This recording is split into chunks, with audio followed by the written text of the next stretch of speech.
சங்கீதக்காரனாகிய தாவீது சொல்கிறாரு பாருங்களேன், இந்த பூமியில் இல்லை, நான் வானத்துக்கு போனாலும் கை நடத்தணும். பாருங்கள், நம்ம இந்த பூமியிலே கவலைப்பட்டு உட்காந்துட்ருக்கோம்.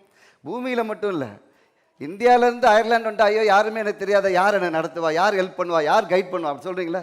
Who will guide me? எனக்கு அங்கே நிறைய பேரை தெரியும், யாருமே தெரியாது. நிறைய பேர் பாருங்கள் ஹோம் சிக் ஆகிறாங்க, ஐயோ அவங்க இல்லை.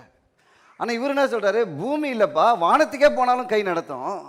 பூமியின் தாழ் விடங்களில் இறங்கினாலும் என்ன பண்ணும், என்ன அவர் கை நடத்தும் அப்படின்னு அவர் வந்து மோசமான சூழ்நிலையை சொல்லி அங்கே கூட அவர் கை என்னை நடத்தும் அப்படின்னு சொல்கிறார். அப்போ இன்றைக்கு அப்படிப்பட்ட மோசமான சூழ்நிலையில், இக்கட்டான சூழ்நிலையில் இருக்கிறவங்க இன்னைக்கு யோசிச்சுக்கோங்க, அந்த மாதிரி சூழ்நிலையிலேயே வானத்துக்கு மேலேயே நடத்தும், பூமிக்கு கீழே நடத்தும்னா அந்த பூமியில் நடத்த அவர் கரம் போதுமானது. நீங்கள் பூமியில் எந்த மூலையில் இருந்தாலும், அது எந்த சூழ்நிலையில் இருந்தாலும், எந்த மனநிலையில் இருந்தாலும் அவர் கை உங்களை நடத்தும். Is and shall lead you. ஆமீன் சொல்லுங்களேன்.